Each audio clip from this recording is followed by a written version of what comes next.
नमस्कार दोस्तों, मेरा नाम राहुल है और आज की इस वीडियो में हम बात करेंगे कि लाइफ में हमें आगे बढ़ने के लिए, लाइफ को हमें अच्छे से जीने के लिए ऐसे कौन सी चीज़ें हैं जो इम्पोर्टेंट होते हैं, कुछ इम्पोर्टेंट रूल होते हैं, उसके बारे में बात करेंगे। तो वीडियो में लास्ट तक बने रहिएगा। उससे पहले अगर आप चैनल पर नए हैं तो प्लीज़ सब्सक्राइब करिएगा और शेयर करिएगा, हमें थोड़ा सा सपोर्ट मिलेगा।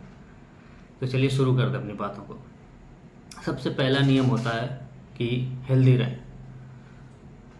मैंने पहले की वीडियो में भी बात किया है कि हेल्दी होना सबसे इम्पोर्टेंट है लाइफ में। सपोज करिए कि आप बहुत सक्सेसफुल हैं, बहुत सारा पैसा आपने कमाया है, बहुत सारे नाम कमाए हैं आपने, लेकिन एक मोमेंट है जहाँ पे आप हॉस्पिटल में हैं, आप बिल्कुल बेड पे हैं, आप उठ नहीं पा रहे हैं और ये चीज़ें आपके साथ करीब हफ्ते दिन 10 दिन से हो रही है। ये वो टाइम होता है जब आप फील करते हैं कि हेल्थ कितना इम्पोर्टेंट है।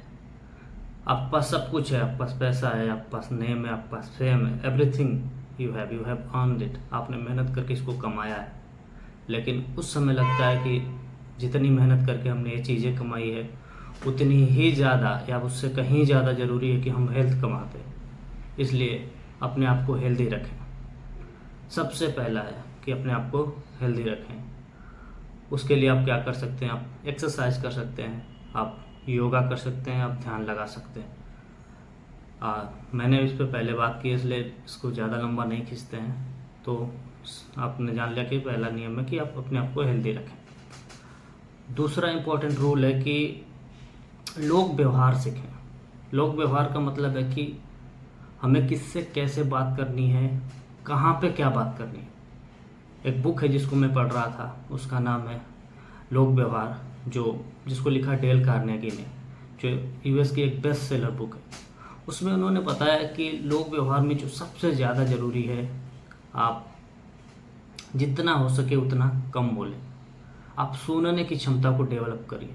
आप सुने लोगों को, जितना हो सके कम बोलें। इससे होता क्या है कि जब आप कम बोलते हैं तो लोग आपकी बातों पे ध्यान देते हैं, आपकी बातों को गौर से सुनते हैं। आप खुद देखिए, अपने आसपास देखिए, अपने घर में देखिए, हर घर में एक ऐसा आदमी होता है जो बहुत कम बोलता है। बहुत कम बोलने से मतलब ज़रूरत पड़ने पे बोलता है। उसकी बातों की बहुत वैल्यू होती है।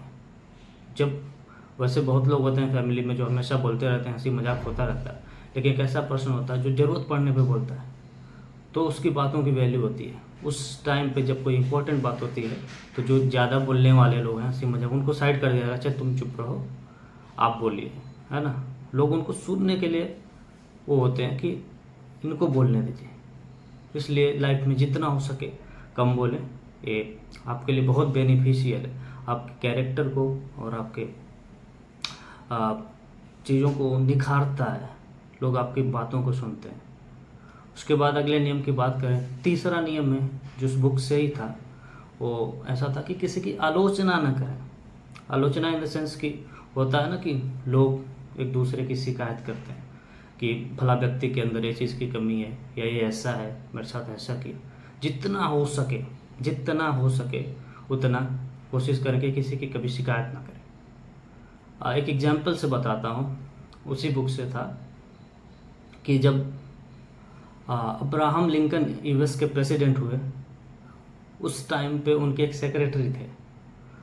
उन्होंने कुछ ऐसे फैसले किए उन सेक्रेटरी ने जो ना तो अमेरिका के हित में था, ना ही राष्ट्रपति अब्राहम लिंकन के हित में था।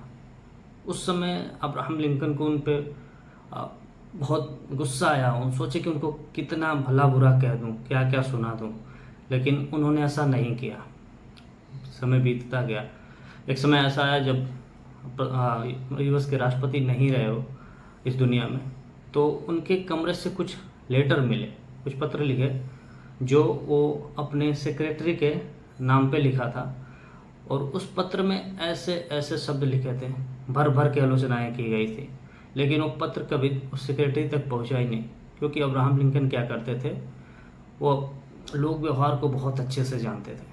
वो पत्र लिखते तो थे, उसमें अपनी भड़ास निकालते थे, लेकिन वो कभी भेजते नहीं थे उनको, अपने सेक्रेटरी को। वो उस अपने अलमीरा में ही रख के उस बातों को वहीं तक दबाए। इससे समझ में आता है कि आलोचना करके आप सिर्फ और सिर्फ अपना व्यवहार खराब करते हैं। आप अपने पास उन चीज़ों को रखिए, अकेले में आलोचना कर लीजिए, अपनी भड़ास निकाल लीजिए खुद ही।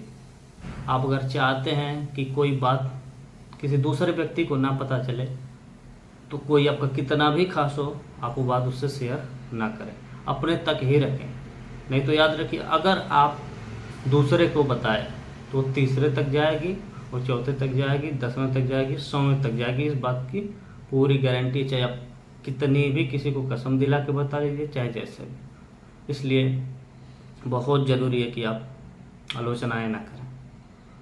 उसके बाद अगली बात पे चलते हैं। अगला नियम जो है, दिखावे से बचें। जितना हो सके अपने लाइफ में दिखावा करने से बचें। होता ऐसा है कि लोग 10,000 कमा रहे होते हैं और दिखावे के चक्कर में वो इतनी महंगी महंगी एक्सेसरीज खरीद लेते हैं। कमा 10,000 रहे होते हैं, आईफोन खरीद लेते हैं, घड़ी खरीद लेते हैं, महंगी महंगी 50-50 हज़ार की घड़ी खरीद लेते हैं, और उनकी EMI महीने का आ जाती है। कमाते 10,000 है, EMI आती है 8,000, बचता है 2,000। एकदम रियल एग्जांपल है, मैंने अपने आसपास के लोगों के साथ देखा है, अपनी ऑफिस में देखा है। जो 20,000 कमा रहे हैं वो आईफोन लेके चल रहे हैं, और जो लाख रुपए महीने कमा रहे हैं वो नॉर्मल फ़ोन लेके चल रहे हैं, एंड्रॉयड फ़ोन लेके चल रहे हैं। बात इसकी नहीं है कि आप आईफोन लेके चल रहे हैं, एंड्रॉयड फ़ोन लेके चल रहे हैं। बात इस चीज़ की है कि आपको कितनी ज़रूरत है उस चीज़ की, है ना। उस चीज़ की कितनी ज़रूरत है जो आप खरीद रहे हैं, जिस पे आप अपना पैसा वेस्ट कर रहे हैं, जो भी।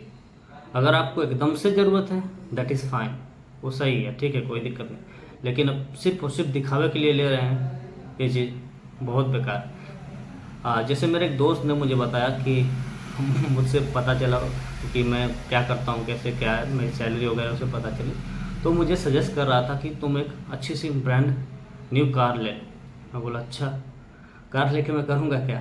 बोला कुछ नहीं, बढ़िया से एक स्कॉर्पियो निकालो, भौकाल रहेगा और क्या। बोला भौकाल क्या होगा? भौकाल किसके लिए? भौकाल दिखावे के लिए।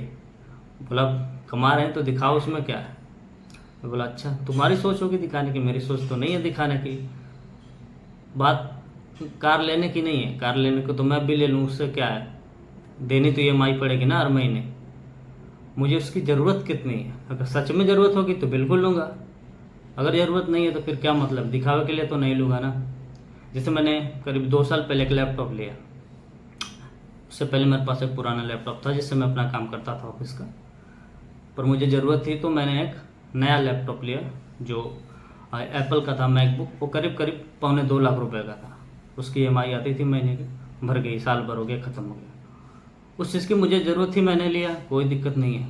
लेकिन अगर आपको ज़रूरत नहीं है, सिर्फ और सिर्फ दिखावे के लिए ले रहे हैं, इसलिए ले रहे हैं कि आपके आसपास के लोग लिए हैं, आपके दोस्त लिए हैं, आपके पड़ोसी लिए हैं, तो आप भी दिखावे के लिए ले रहे हैं, ये चीज़ आपको बर्बाद कर देगी। इसलिए जितना हो सके आप दिखावे से बचिए। अगले नियम की बात करें तो उसमें आता है कि आप लोगों की मदद करें, जितना हो सके उतना मदद करें। ज़रूरी नहीं है कि आप हर किसी की मदद कर पाएंगे, पर जितना हो सके उतना मदद करिए। मदद करने से हमें अंदर से खुशी मिलती है, एक ऐसी खुशी जिसका कोई मोल नहीं है। अब जिसको किसी भी चीज़ से खरीद नहीं सकते हैं, ना पैसों से खरीद सकते हैं, ना किसी और चीज़ से।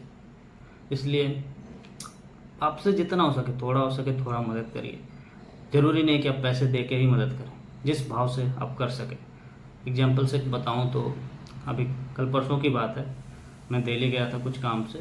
वहाँ पे इधर से मैं नोएडा रहता हूँ, नोएडा से मैं गया मेट्रो में, काफ़ी भीड़ थी, मैं खड़े खड़े गया, 1 घंटा के करीब रास्ता है।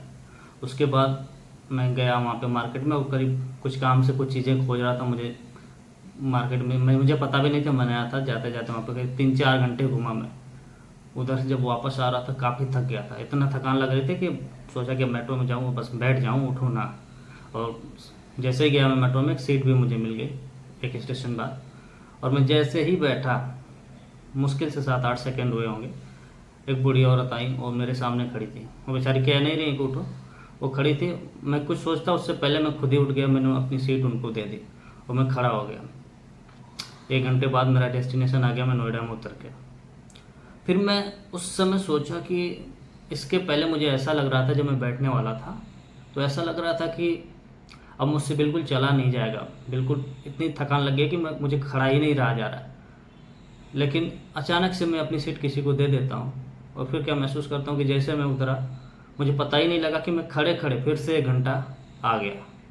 यानी हल्की सी मदद करने से आपके सारे थकान दूर हो सकते हैं, ऊपर से जो खुशी की एहसास होती है वो अलग ही होती है। इसलिए जितना हो सके लोगों की मदद करें। और भी बहुत सारी चीज़ें हैं जिनको मैं बता सकता हूँ। ये ज़्यादातर नियम मैंने बहुत सारी बुक्स से बताया, बहुत सारे अलग अलग बुक्स का रेफरेंस है जिनको मैं आजकल पढ़ रहा था। आप जितना हो सके आप भी किताबें पढ़ें। किताबें एक ऐसी चीज़ है जो आपको एक्सपीरियंस सिखाती हैं। आप खुद गलतियां करें और सीखें। गलतियां करके सीखना कोई बुरी बात नहीं है, लेकिन आप कितनी गलतियां करेंगे? आपके पास सिर्फ एक लिमिटेड टाइम है एक लाइफ में।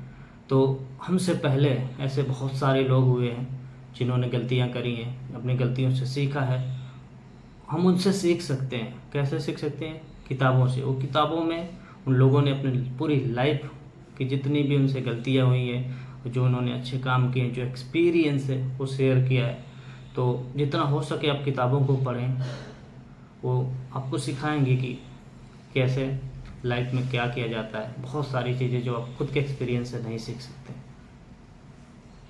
एक और रूल की बात करूं तो लाइफ में गलतियां करने से मत डरिए। गलतियां करिए, गलतियां करने में कोई गलती नहीं है, लेकिन अगर आप अपनी गलतियों को रिपीट कर रहे हैं, आप दोहरा रहे हैं, अपनी गलतियों से सीख नहीं रहे हैं, तब गलत बात है। इसलिए गलतियां करिए, लेकिन गलतियों से सीखिए। जो भी गलतियां कर रहे हैं आप उनसे सीखिए और पूरी कोशिश करिए कि लाइफ में वो गलतियां रिपीट ना हो।